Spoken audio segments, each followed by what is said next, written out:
흘러 넘쳐야 된다는 거예요. 차고 넘쳐야 된다는 것입니다. 원래 흔히 이제 그 하나님의 일 혹은 교회의 일을 일컬어서 사역이라는 말을 씁니다. 사역이라는 말은 미니스트리라는 그런 그 영어 단어를 쓰고 있는데, 이 사역이라는 그 일은 억지로 짜맞춰서 짜내서 이렇게 막 어거지로 하는 것이 아니라 차고 넘쳐야 합니다. 흘러 넘쳐야 합니다. 여러분, 우리가 하나님 앞에 예배 드릴 때에도 억지로 시간 맞춰서 오는 거, 아니면 어쩔 수 없이 오는 것, 그것보다도 흘러 넘쳐서 올 때 하나님께서 우리에게 더 풍성한 능력과 은혜를 베풀어 주시게 되어 있습니다. 뿐만 아니라 이 사역을 감당할 때에는요, 흘러 넘쳐야 되는데, 이 흘러 넘치기 위해서는 적절한 쉼과 그리고 사역의 균형을 맞출 때 많은 또 은혜를 경험할 수 있게 되는 것이죠. 사역에서도 쉼과 그리고 영적인 충전이 좀 이렇게 같이 균형을 이루어서 그렇게 해야 되는데, 그렇지 않고 계속 짠하기만 하면 큰일 납니다. 특별히 교회 일을 하는 목회자들은 그런 일들을 좀 많이 경험하게 되는데, 여러분, 사회학 용어 가운데 번아웃이라는 말이 있어요. 번아웃. 번하면 불태우다라는 뜻 아니겠습니까? 아웃하면 끝까지 불태우는 거예요. 자, 이것은 우리나라 말로는 탈진이라는 말을 쓰기도 하는데요. 이 탈진 혹은 이 번아웃이라는 말은 로켓가 이제 하늘로 치솟아 올라옵니다. 쭉 그냥 그 굉장한 힘이 필요하잖아요. 그래서 연료를 굉장히 넣어가지고 한꺼번에 팍 해가지고 쫙 올라가는데, 어느 정도 시간이 지나면 그 연료통에 있는 연료가 다 소모될 것 아니겠어요? 그죠? 다 타버리고 맙니다. 그러면 그 상태에서 로켓은 그냥 이제 연료로 없는 상태에서 그냥 날아가게 되는데, 이것을 일컬어서 번아웃이라고 해요. 탈진이라고 합니다. 즉, 이 번아웃을 이제 사역에 이게 접목을 시키게 되면 어떤 일을 하게 되냐면, 하나님의 일을 열심히 막 진을 짜내서 이렇게 하다가 보면은 모든 연료가 다 탈 때가 있어요. 그리고 나서 그냥 그 상태로 이렇게 가려고 하는, 그것을 그런 상태를 좀 경험하게 됩니다. 저같이요, 일 중독인 사람들은 번아웃에 쉽게 걸립니다. 제가 봐도요, 이래봐도 번아웃 많이 경험했던 것 같아요. 탈진을 많이 했던 것 같습니다. 자, 이 에너지가 다 소모되면은요, 무기력증에 빠지게 되고요, 아무것도 하기 싫어요. 그냥 잠만 자고 싶고, 또 뭐라 그럴까, 쉬고 싶고 하는 그런 무기력한 증상이 나타날 수 있습니다. 근데 이 번아웃 상태까지 가면은 우리 주님이 기뻐하실까요? 어떻습니까? 여러분 생각하시면 어떻습니까? 그죠? 기뻐한다면 우리 다 번아웃 돼야 되는데 다 기뻐하지 않아요. 주님은 기뻐하시지 않는 일이세요. 우리가 주님의 일을 하다 보면 이 번아웃 상태에 빠질 때가 참 많이 있는데, 주님이 기뻐하지 않음을 알면서도 우리가 탈진에 이를 때가 있다는 것입니다. 그래서 누군가는 이 번아웃에 이르지 않도록 이렇게 가르쳐 주어야 돼요. 주구장창 일만 하는 그 분들에게 좀 가르쳐 가지고, 일도 좋지만 좀 쉬십시오라고 그렇게 가르쳐 드릴 필요가 있다는 것이죠. 여러분, 좋은 차는 가속 페달일만 좋은 거 아니죠? 브레이크도 상당히 좋습니다. 가는 것과 그리고 적절하게 쉬는 것이 균형을 이룬 차가 바로 좋은 차라고 할 수가 있겠는 것이죠. 우리는 하나님 안에서 육적으로 그리고 감정적으로 영적으로 계속 재충전을 하면서 또 하나님의 일을 해야 될 뿐만 아니라, 또한 우리가 해야 하는 모든 일들 가운데서 이처럼 탈진에 이르지 않고 적절하게 쉼과 그리고 이를 균형 있게 이렇게 조화를 이루어가면서 해야 할 필요가 있는 것입니다. 그 일은, 그 원리는 직장에서도 적용이 되고, 가정에서도 적용이 되고, 공부하는 학생들에도 적용이 되고, 또 교회 일을 하는 목회자에게도 동일하게 적용된다고 할 수가 있겠습니다. 근데 오늘 본문에 보니까 예수님께서 바로 그러한 역할을 하고 계시다는 것입니다. 오늘 본문에 보니까 예수님 어떻게 표현하는지 아세요? 예수님께서 어떻게 말씀하시냐면 34절 한번 보시죠. 예수님이 어떠한 마음을 가지고 계시는지 같이 한번 읽어보십시다. 시작. 예수께서 나오사 큰 무리를 보시고 그 목자 없는 양 같음으로 인하여 불쌍히 여기사 이에 여러 가지로 가르치시더라. 예수님은요, 기본적으로 불쌍히 여기시는 분이십니다. 좀 어려운 말로 표현하면 긍휼히 여기신다. 어떻게 여기신다고요? 긍휼히. 맞습니다. 이 불쌍히 여기시는 것하고 긍휼히 여기신다는 말은 똑같은 표현이에요. 그냥 뭐 이렇게 말만 다르다 뿐입니다. 근데 이렇게 긍휼을 베푸시는 그 예수님께서는 목자 없는 양을 그렇게 긍휼히 여기시고, 오늘 본문에 보니까 두 가지 이제 번아웃된 그러한 사람들을 이렇게 채우시고 또 회복시키시는 역할을 하시는데, 첫째는 제자들이에요. 제자들에게는 적절하게 휴식을 공급해 주시고요. 또 먹을 것이 없어서 하나님의 말씀을 계속 듣다 보니까 이제 육체적으로도 영적인 양식 먹을 뿐만 아니라 육적인 양식을 먹어야 되는데, 그 육적인 양식이 필요한 사람들에게는 오병이어의 기적을 베풀어 주십니다. 그러니까 우리 주님은요, 우리의 필요를 다 공급해 주시는 분이세요. 육체적인 필요, 또한 우리 육체적인 어떤 쉼, 그 다음에 먹을 것을 공급해 주시는, 그리고 참된 목자이시다는 것을 말씀을 통해서 우리에게 교훈해 주시는 것이죠. 저는 이 시간에 여러분들을 축복하고 싶습니다. 여러분의 한 사람 한 사람들에게 필요한 영적 양식을 공급해 주시는 주님을 만나실 수 있기를 바랍니다. 피곤한 육신 가운데 있다면 이 시간에 내 마음을 만져주시고 내 육신 가운데에 새 힘을 공급해 주시는 그 예수님, 긍휼이 풍성하신 예수님을 만날 수 있기를 바랍니다. 삶을 살다 보면은요, 근심하고 걱정할 일이 참 많아요. 그런 근심과 걱정 가운데 있다면 이 시간 여러분의 마음을 부드럽게 만져주시고, 그리고 안아주시고 위로해 주시는, 여러분의 마음을 만져주시는 긍휼이 풍성하신 주님을 만날 수 있기를 바랍니다. 자, 여러분, 오늘 본문에 보니까요, 지난주 본문에 우리가 지난주까지 살펴본 본문하고 좀 연결돼서 보면은 오늘 말씀이 더 크게 은혜가 됩니다. 지난주에 우리가 어떤 말씀을 살펴보게 되었냐면, 헤롯 왕, 헤롯 아그리파 1세, 여러분 다 기억하시죠? 네, 헤롯 아그리파 1세가 이복 동생의 아내를 사모했습니다. 그리고 불륜을 저질러서 이제 동생의 아내를 빼앗아 왔죠. 근데 이것을 세례 요한이 계속 지적질을 한 거예요. 얼마나 불편했겠습니까? 다른 사람의 말은 다 안 들어도 이 헤롯 왕은 이제 세례 요한의 말을 들었던 사람이었는데, 눈에 가시와도 같이 그렇게 여겨졌던 이 사람, 그러나 차마 두려워서 어떻게 할 수 없었던 이 세례 요한을 헤로디아가 자신의 딸 살로메가 헤롯의 그 생일을 맞아서 춤을 추면서 소원을 말하라고 했었을 때에 헤로디아가 사주를 했죠. 그래서 살로메로 하여금 세례 요한의 목을 가져오라라고 이렇게 부탁을 하라고 했었을 때에 이 헤롯 왕은 어쩔 수 없이 그렇게 할 수밖에 없었던 그 일이 우리가 지난주까지 살펴보게 되었습니다. 여러분, 헤롯 궁전에서는 지금 어떤 일이 일어났다고요? 잔치가 벌어졌습니다. 잔치하면 흥겹잖아요, 그죠? 먹고 마시고 즐겁게 대화하고 노래가 있고 춤도 추고 하는 이런 기쁨과 즐거움이 넘쳐야 되는데, 헤롯의 잔치는, 이 왕궁이라는 좋은 장소에서 이 잔치가 벌어졌지만, 그러나 그 잔치는 죽음의 잔치였어요.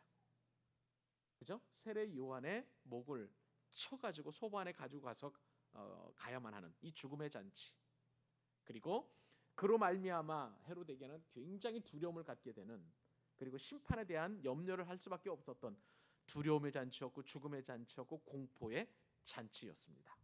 근데 여러분, 오늘 본문에 보면 또 다른 잔치가 열려요. 장소는 궁궐이 아니라 베세다 들녘입니다. 넓은 초원이, 장정만 무려 5,000명. 몇 명이요? 5,000명.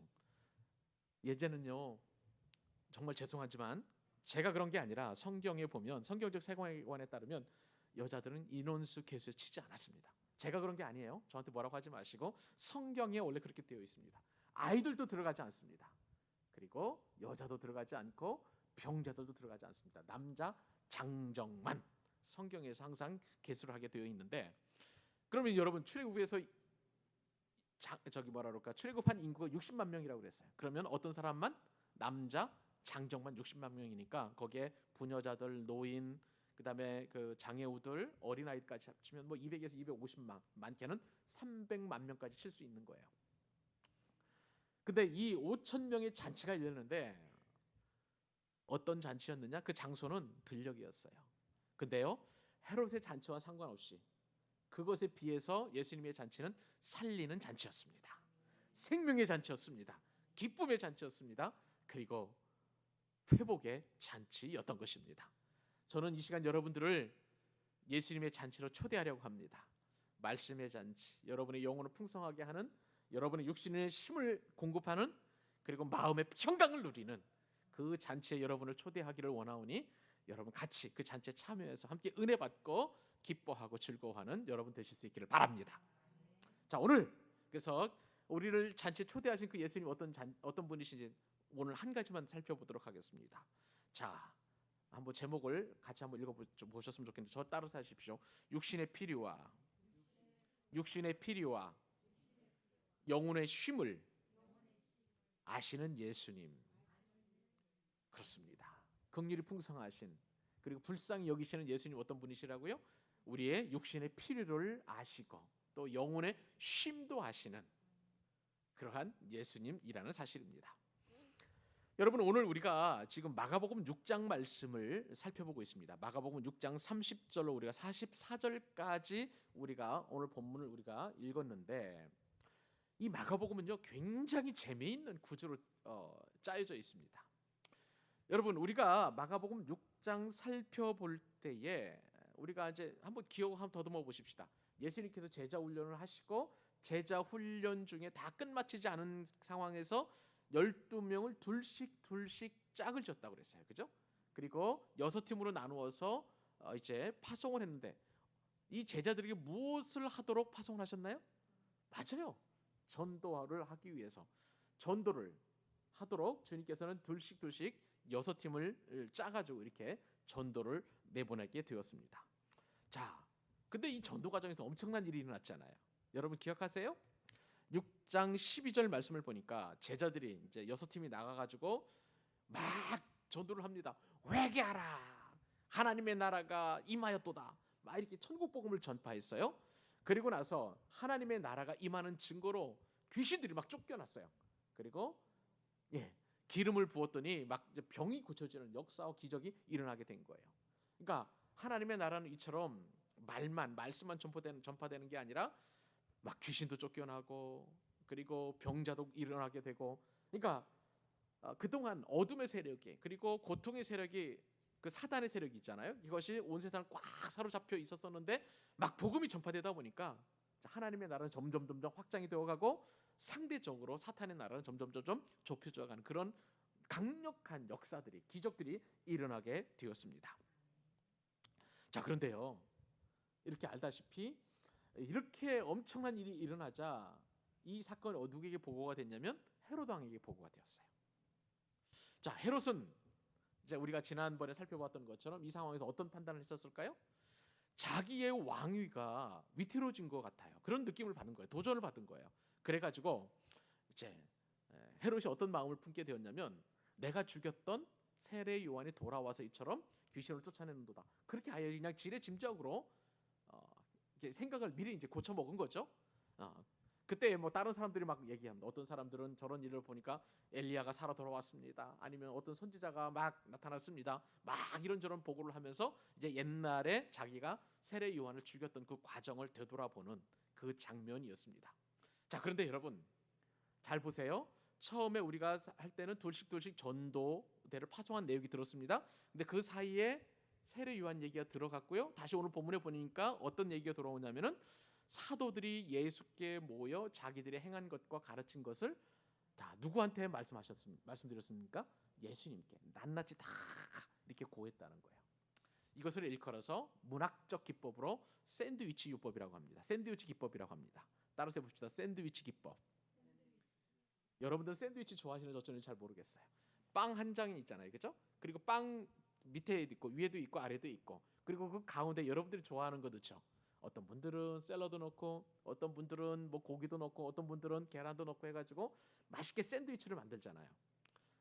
이야기도요, 이런 이야기들이 참 재미있습니다. 위에 이야기, 그 다음에 끝에 이야기하고 중간에 다른 이야기가 삽입이 되면 뭐라 그럴까요? 참 재미있는 이야기 구조가 이렇게 만들어져요.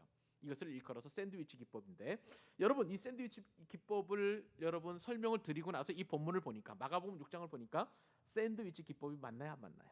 맞죠? 그렇죠? 예수님께서 12 제자들을 파송하시고 또 그 다음에 그 보고를 받는 그 사이에 세례 요한 얘기가 들어와 있으니 이것은 샌드위치 기법이라고 할 수가 있는 것입니다. 자, 그런데 이 샌드위치 기법에서 오늘 주신 본문을 보니까 사도들이 예수께 모여 자기들이 행한 것과 가르친 것을 어떻게 했다고요? 낱낱이 고하니. 6장 30절에 그렇게 기록되어 있습니다. 여러분 지금 제자들이 얼마나 신났는지 좀 상상이 되시나요? 제자들이 지금 엄청 신나는 거예요. 왜냐하면 둘씩 가서 이제 막 뭐 복음을 전파한 거예요. 여러분 한번 생각을 해보세요. 그 전파한 내용이 우리가 아까 읽었던 그 내용 가운데에 12절이죠. 6장 12절 제자들이 나가서 회개하라. 여러분 회개하라라고 전파한 분이 누구세요? 누가 회개하라고? 회개하라 천국이 가까웠도다 이렇게 전파한 사람이 누굽니까? 그렇죠. 처음에는 세례 요한이 먼저 그렇게 전파를 했어요. 세례 요한은 그때 당시 유대인들에게 예수님이 막 이제 떠오르지 않았기 때문에 최고의 선지자였어요. 이처럼 강력한 선지자가 없었던 거예요. 세례 요한이 회개하라 하니까 막 많은 사람들 몰려와서 진짜 막 내가 어떻게 하면 내 죄를 고할 수 있을까, 내 죄를 살 수 있을까 하면서 세례 요한으로부터 물세례를 받고 그리고 회개에 합당한 열매를 맺는 그런 엄청난 그런 사역을 했던 것이죠. 세례 요한이 죽고 나서 세례 요한 다음에 또 누가 그런 말씀을 전파했냐면 예수님이세요. 예수님도 똑같은 말씀을 전했습니다. 회개하라 천국이 가까웠느니라. 그런데 오늘 본문에 보니까 누구도 또 그렇게 말씀을 전했다고요? 제자들도 회개하라 천국이 가까웠느니라. 여러분 이 말씀은 아무나 전할 수 있는 게 아니었어요. 세례 요한과 같이 위대한 선지자 혹은 자신의 스승이었던 예수님과 같은 위대한 랍비. 그런데 지금 제자들이 그 일을 한 거예요. 여러분 제자들은 변변한 사람들이 아니었다는 거 여러분 아시잖아요. 제자들의 그 직업을 보십시오. 어부였었죠. 그 다음에 세리도 있었죠. 그리고 또 뭐 그 다음에 누가 있습니까?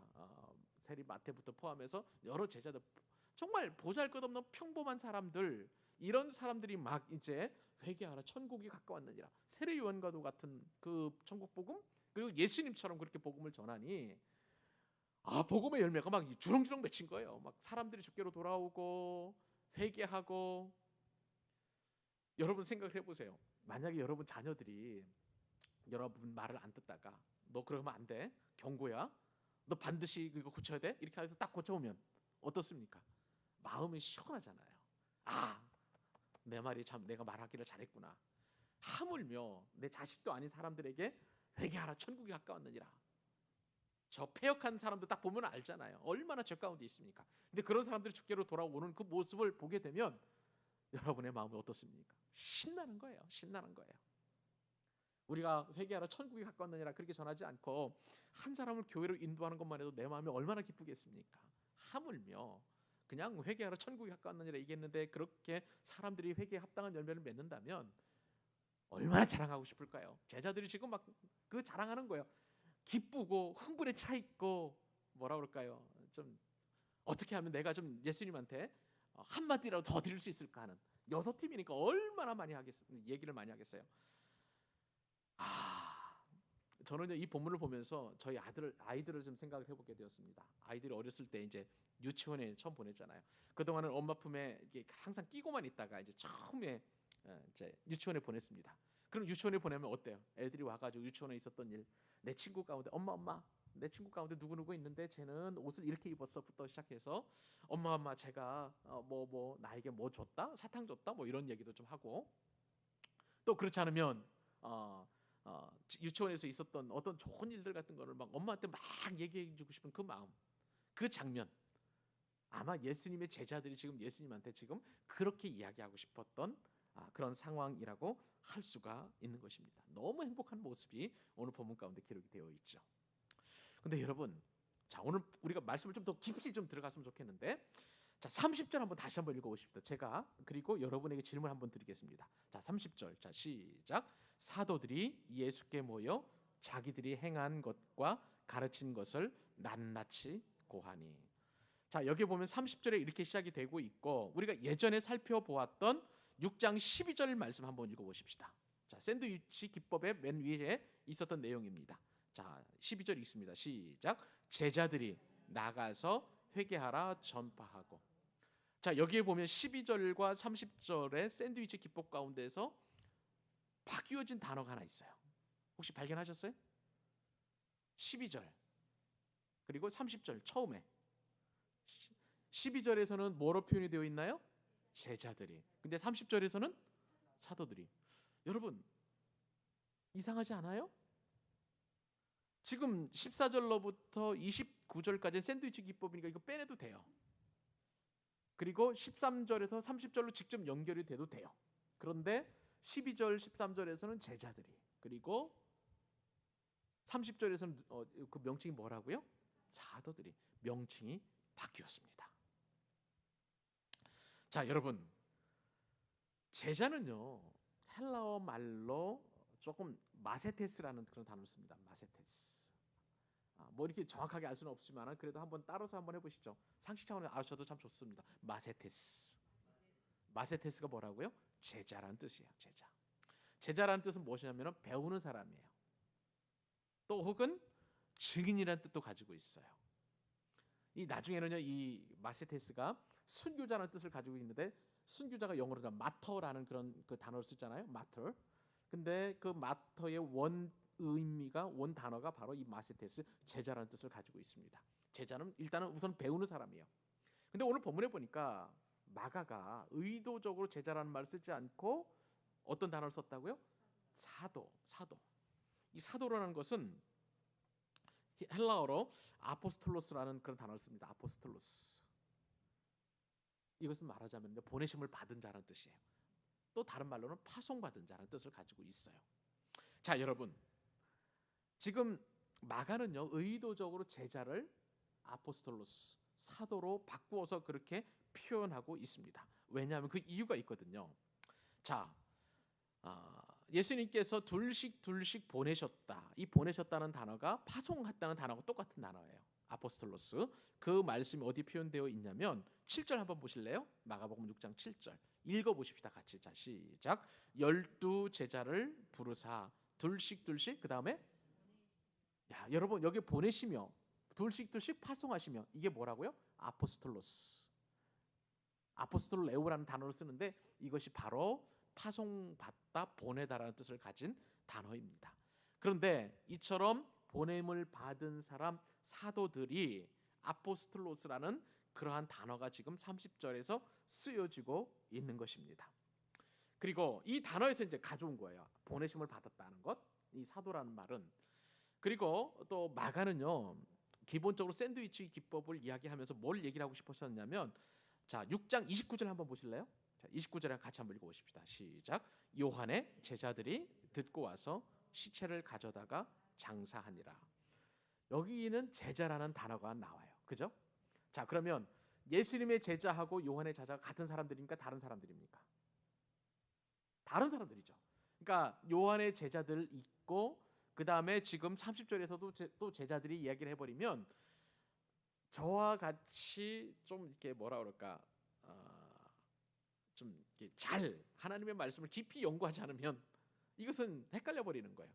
그러니까 마가가 요한의 제자가 아닌 예수님의 제자로서의 사도, 예수님께 보내심을 받은 사람으로서의 사도라는 의미에서 지금 이 여기서 아포슬로스를 쓰고 있는 것을 보게 됩니다. 여러분, 전도를 다녀온 사도들은요 지금 기분이 업돼 있어요. 몹시 흥분해 있습니다. 너무 좋은 일을, 너무 기가 막힌 일을 다른 사람이 아니라 내가 이렇게 경험을 한 거예요. 얼마나 신이 났겠어요. 막 정말 간증하고 싶고 얘기하고 싶고. 여러분, 내가 전도한 이야기 우리가 뭐 너무 간증하고 싶어 하잖아요. 저는 김성인 권사님이 우리 최집선 집사님 전도하신 이야기를 하도 많이 들어가지고 너무 잘 알고 있습니다. 얼마나 행복해 하십니까? 너무 좋잖아요. 한 사람은 영혼 이렇게 전도해도 이렇게 기쁘신데, 지금 제자들은요 엄청난 기적이 일어난 거예요. 막. 여러분들 우리 교회에서 가끔 선교사님 오셔가지고 말씀을 전할 때에 그 선교사님들 보고 그 상황을 들으면, 간증을 들으면 얼마나 행복합니까? 중국에서 박영수 선교사님 오셔서 또 말씀을 전하셨잖아요. 또 예전에 또 우리 이용석 선교사님 또 오셔서 말씀 잠깐 전하시기도 하셨고, 그럴 때마다 우리는 굉장히 행복감을 느낍니다. 아, 복음이 이렇게 해서 전파가 되는구나. 나는 그 복음을 위해서 뭐 기도만 했을 뿐인데 하나님께서 그 선교사님을 통해서 이렇게 역사하시는 것을 보니까 참 행복하다. 얼마나 우리가 도전을 받고 많이 행복해요. 오는 5월 26일 5월 마지막 주 주일에도 태국 나콘파논주라는 그 주에서 사역하신 김희선 기사님 오셔서 말씀을 전하십니다. 아마 주로 간증 위주로 이렇게 말씀을 전해 주실 것 같은데, 그때도 여러분 우리가 한번 은혜 충만하게 받아보십시다. 그리고 그 김인기 선교사님이 오늘 본문에 나타나는 등장하는 이 사도들처럼 그렇게 막 흥분하면서 그리고 열정적으로 복음을 전하는지 한번 우리 한번 기대해보고 하나님 주실 은혜를 좀 우리 생각해 보았으면 참 좋겠어요. 자, 이렇게 막 행복하고 막 이런저런 이야기를 막 주저리 하고 있는 그 상황에서 자, 주님께서 한 가지 명령을 하십니다. 31절 그 명령을 같이 한번 읽어보도록 하시죠. 자, 시작. 이르시되 너희는 따로.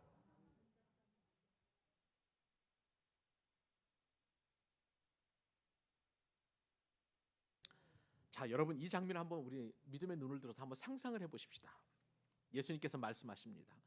막 제자들이 와가지고 이런저런 얘기를 쭉 얘기를 하고 있는데 주님께서 하시는 말씀은 너희 참 수고했다, 애썼어, 고마워, 이 말씀이 아니셨어요. 그죠? 여러분 같으면 아마 그렇게 격려하셨을 겁니다. 저 같아도 아마 그렇게 격려를 했었을 것 같아요. 여러분들이 다 전도 갔다 오면 아, 우리 권사님 수고 많으셨어요, 애쓰셨어요, 아, 집사님 정말 고생하셨습니다, 그렇게 할 텐데 주님 그렇게 하지 아니하시고 말씀하시는 말씀이 너희는 따로 한적한 곳에 가서 어떻게 하라고요? 잠깐 쉬어라. 그 이유가 있죠. 오고 가는 사람이 많아서 음식 먹을 겨를조차 없었다는 것입니다. 여러분, 예수님께서는 전도 보고를 들으시고 12 사도들에게 따로 한적한 곳에 가서 잠깐 쉬어라라고 이렇게 말씀하고 계십니다. 한적한 곳, 그곳을 일컬어서 보통 에레모스라는 단어를 씁니다. 이제 이거는 헬라어 말인데요. 이 에레모스라는 단어는 구약 성경에서 광야라는 그런 의미로 많이 쓰였어요. 자, 그러면 여러분, 제자들에게 막 전도를 하고 와서 기쁨이 가득하고 그 다음에 충만한 막 업된 그 제자들에게 주님께서는 너희는 광야로 가서 잠깐 쉬어라, 그렇게 말씀을 하시는 것이죠. 여러분 같으면 이게 좀 납득이 가는 말씀인가 한번 생각을 해보셨으면 참 좋겠습니다. 왜 제자들에게 예수님께서는 에르모스로 가라, 한적한 곳으로 가라고 말씀하셨을까요? 우선은요, 이 에르모스는 예수님이 즐겨 찾으시던 곳이었습니다. 사복음서는 예수님의 전도 활동을 자세히 기록하고 있죠. 전도자이신 예수님. 그러므로 전도의 왕 오브 왕, 킹 오브 킹은 누구예요? 제자들이 아니라 우선 예수님이셨어요. 전도하실 때 예수님은 전도의 기쁨을 아시고 전도 열매를 또한 그 누구보다도 정확하게 알고 계셨던 것입니다. 근데 전도의 기쁨, 전도의 열매에 대한 어떤 흥분보다도 주님께서 더 즐겨 하셨던 것이 있었었는데 그것은 한적한 곳으로 가셔서 따로 하나님 아버지를 만나는 일이었어요. 여러분, 예수님께서는요 3년 동안 수많은 사람들을 만나시고 복음을 전하시고 그리고 나서 가장 먼저 한 일은 그것을 간증하는 것도 아니었고 누구로부터 격려를 받는 것도 아니었었고 한적한 곳으로 가셔서 하나님 아버지를 만나는 일이었다는 것입니다. 그 습관처럼 그렇게 제자들에게도 너희들은 한적한 곳으로 가서 잠깐 쉬어라, 그렇게 말씀하시는 것입니다. 특별히 마가복음에 보면 1장 35절에 보면 예수님께서 한적한 곳을 가셨을 때에 그때 시간이 좀 구체적으로 드러나 있어요. 새벽 아직 어두운 때였습니다. 새벽 아직 어두운 때. 여러분, 이 시간적으로 이 새벽이라는 그 시간, 특별히 어둠 그 시간은요 하나님을 만날 수 있는 아주 최적의 시간이에요. 여러분은 하나님이 어디에 계시다고 여러분 믿습니까? 우리가 제자 훈련 받을 때에 하나님은 무수부지하시다, 아니 계신 곳이 없다라고 말씀하셨는데 맞는 말씀인데 특별히 성경에서 하나님께서 계시겠다라고 말씀하신 곳이 있었습니다. 하나님은요 놀랍게도 어두운 곳에 계시겠다고 말씀하셨습니다. 어느 곳에요? 어두운 곳에. 여러분 한번 생각을 해보세요. 여러분이 기도가 잘 되는 곳은 어디입니까?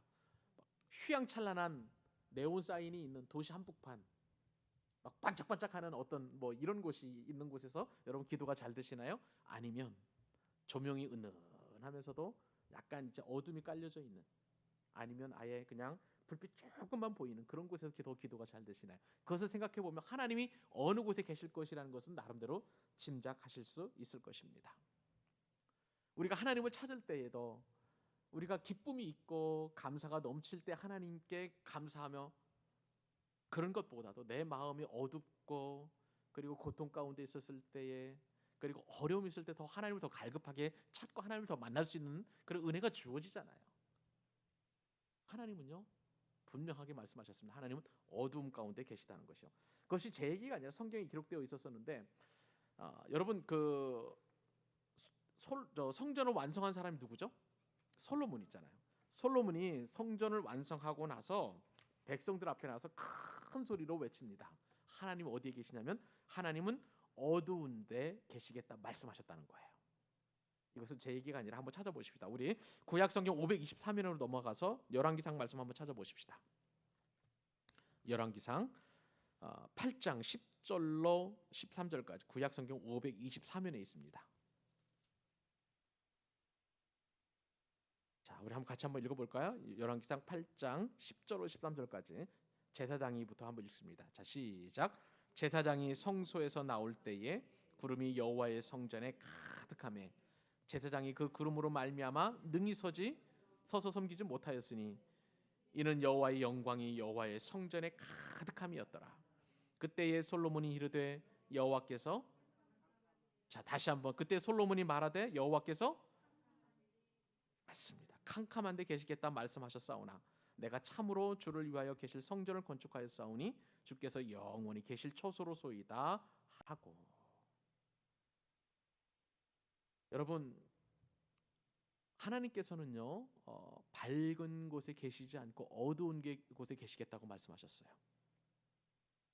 우리 교회 이제 나중에 우리 교회 성도님들과 함께 이제 성막 체험을 좀 하러 갈 텐데, 그 성막 체험에 보면은요 회막 이렇게 지어져 있고 그 안에 들어가면 성소가 있습니다. 그리고 그 안에 보면 지성소가 또 있어요. 성소보다 더 거룩한 곳. 지성소는 지극히 거룩한 곳이라서 하이플레이스라는 그런 개념을 쓰는데, 그곳에 보면은 법궤가 놓여져 있고 그 법궤 속에는 아론의 쌍난 지팡이와 그 다음에 만나 항아리가 들어가 있겠죠. 십계명 돌판하고, 그리고 그것을 위에 덮은 데 이제 그룹 천사들이 이렇게 이제 지키고 있고, 그곳 그 법궤와 그룹 천사가 있는 그 곳이 있는 곳, 거기가 바로 지성소인데 그것은 항상 어둠에 있어요. 왜 하나님은 어둠에 계시겠다고 말씀하셨을까요? 여러분 빛을 창조하신 분이 누구세요? 하나님이시죠. 빛은요 피조물이에요. 그죠? 그리고 창조주는 하나님이십니다. 그러므로 창조주께서 피조된 세계 안으로 들어오신다는 것은 이것은 있을 수 없는 것이죠. 더군다나 하나님은 빛 중에 빛이세요.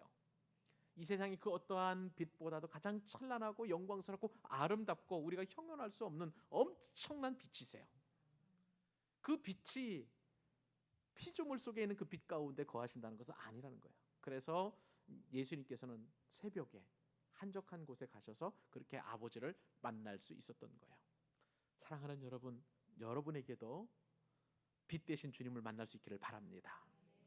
이 빛 되신 주님은 여러분의 삶에 풍요로울 때, 그리고 승승장구할 때, 번성할 때 여러분을 만나는 것보다 여러분이 인생에 어려움이 있고 마음에 근심이 있고 걱정이 있고 염려가 있을 때 더 빛 되신 주님이 더 확연하게 드러나게 되어 있어요. 그 주님이 여러분을 만나기를 원하시는 거예요. 새벽에 만나시고 어두운 데서 만나시고, 그리고 찬란한 그 영광의 빛을 여러분 경험하실 수 있기를 바랍니다. 오늘 솔로몬 성전에 보니까요, 솔로몬 성전이 딱 지어지고 났더니 제사장이 성소에서 나올 때 어떤 일이 있었냐면 구름이 여호와의 성전에 가득했다고 그랬어요. 이것이 바로 쉐키나라는 뜻을 가지고 있습니다. 쉐키나의 영광은 하나님의 영광의 구름이 가득한 거예요. 그곳에는 아무도 들어갈 수가 없었습니다. 제사장도 나올 수밖에 없었어요. 왜요? 하나님의 거룩이 충만했기 때문에 그러는 거예요. 저는요 우리 교회를 소망합니다. 우리 교회가 하나님의 영광의 쉐키나의 영광으로 충만할 수 있기를 바랍니다. 얼마나 제가 사모하는지 몰라요. 사람이 많고 적음 중요한 게 아니라 하나님의 영광과 하나님의 거룩이 이 교회 안에 충만한 것이냐. 하나님의 영광이 거룩이 충만하면 우리의 인생의 모든 어둠도 물러가고 하나님의 그 밝은 빛 앞에 우리가 거룩해지고 영광스러워지고 기쁨이 충만한 그런 삶으로 변화가 되는 것이죠. 이처럼 새벽에 기도하셨고 또 예수님께서는 한적한 곳에서 에레모스에서 그렇게 기도하셨다고 말씀하셨습니다. 여러분 한적한 곳, 이곳은요 지금 예수님께서 사역하신 이 마가복음 6장은 바로 갈릴리 호수 주변에 있는 베세다 들녘이에요. 가버나움 쪽이에요. 그런데 한적한 곳은 물이 없는 곳 아니겠습니까? 그죠? 그리고 한적한 곳이라는 것은 아까 그 광야라고 말씀을 드렸을 때에 사람이 살지 못하는 척박한 땅이라고 그렇게 이야기한 것이죠. 이것은 예수님께서 자신을 비우는 그런 과정, 즉 광야를 체험하기 위했던 그런 어떤 시간이었기 때문에 한적한 곳, 그런 장소였기 때문에 이 에레모스라고 이렇게 이야기한 것입니다. 그렇게 자신을 비운 자리에는요, 하나님의 은혜로 채워져야만 하는 거예요. 이것이 바로 충전입니다. 여러분 아까 처음에 시작할 때 말씀을 나눌 때 번아웃이라는 말씀을 드렸잖아요. 내가 너무 일만 열심히 하고 내가 너무 하나님의 일에 전념하다 보면 내가 탈진할 때가 있어요. 어떤 일에 과도하게 집중하다 보면은 내가 번아웃 될 때가 있는 것이죠. 그럴 때에 예수님께서는 철저하게 우리를 격리해서 하나님을 만날 수 있도록 광야로 우리를 초청하시는 거예요. 한적한 곳으로. 여러분 열왕기상에 보면 엘리야 선지자를 잘 아실 겁니다. 엘리야 선지자가 처음에 딱 등장하자마자 어떤 일을 했냐면요, 아합 왕에게 다가가지고 3년 6개월 동안 비가 내리지 않겠다고 선포를 해버렸어요. 그리고 나서 그 다음에 열왕기상 18장으로 넘어가면 어떤 일이 생기냐면 아세라 선지자, 바알 선지자 850명과 대결을 합니다. 갈멜산에서. 그 중에 이제 그 갈멜산에서 여러분 아시는 것처럼 누가 승리합니까? 엘리야가 이제 제단을 쌓고 나무를 장작을 다 높이 쌓고, 그리고 엘리야가 심지어는 주위에 도랑을 파고 물을 잔뜩 채워가지고 하나님 앞에 기도했더니 하늘로부터 불이 내려와가지고 도랑에 있는 물을 다 핥고 그냥 그 제단에 있는 모든 번제물과 나무를 다 태워버렸어요. 엄청난 기적이 일어난 것이죠. 또 엘리야가 이러한 영적인 그런 어떤 엄청난 체험을 하고 그리고 나서 이제 3년 6개월 동안 오지 않았던 그곳에 이제 비를 선포합니다. 그랬더니 비가 내리기 시작한 거예요. 이것도 엄청난 기적이죠. 그런 다음에 이제 그 소리가 누구에게 들어갔냐면은 아합 왕의 아내인 이세벨에게 들어갔어요.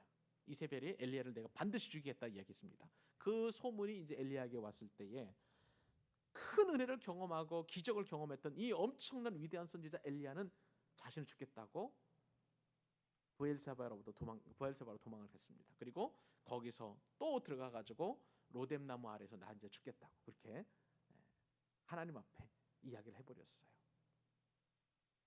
하나님의 사람, 위대한 사람일수록 주의 일을 한 사람일수록요 이처럼 번아웃된 상태가 많이 있습니다. 수많은 목사님들이, 위대한 목사님들이 뭐 10,000명 집회하고 뭐 빌리그램처럼 뭐 몇십만 명 이렇게 집회를 하고 나서 그 모든 영광스러운 열정적인 집회가 딱 끝나고 호텔방으로 돌아가면 얼마나 호텔감에 빠진지 모른다고 그래요. 저는 아직까지 경험을 해보지 못했습니다만은 그런 상황에서 사역자들이 번아웃을 경험을 하게 됩니다. 그래서 어떤 죄를 짓게 되냐면 술을 먹는다든지 아니면 간음죄를 짓는 경우가 허다해요.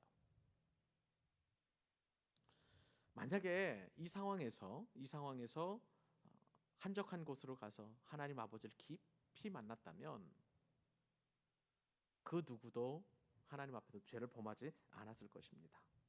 주님은 그러한 영적인 원리를 너무나 잘 알고 계셨어요.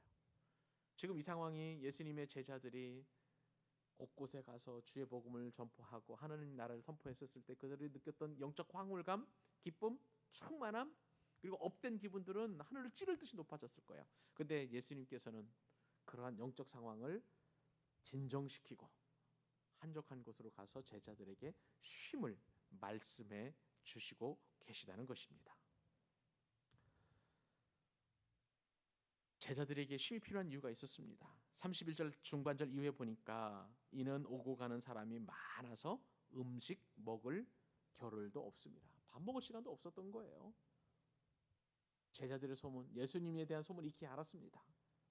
그리고 그 게다가 제자들의 소문까지도 났으니 엄청난 사람들이 예수님을 따라오는데 제자들뿐만 아니라 예수님도 식사하실 시간도 없으실 그런 상황이 되었던 것이죠.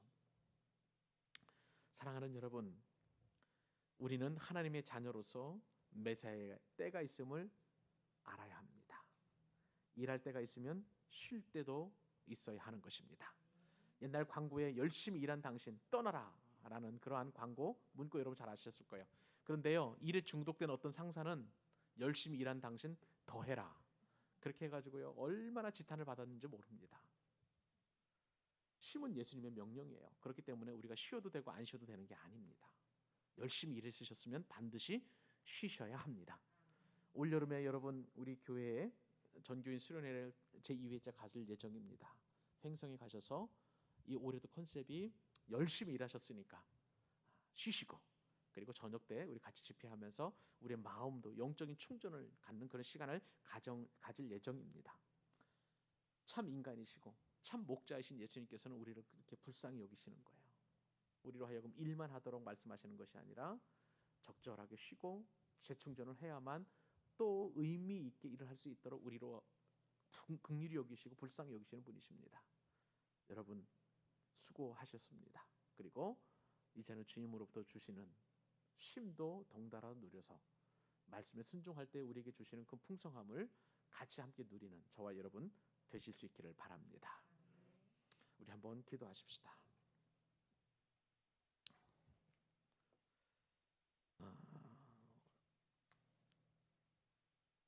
우리가 열심히 일을 하고 또 그 다음에 영적인 열매를 거두었습니다.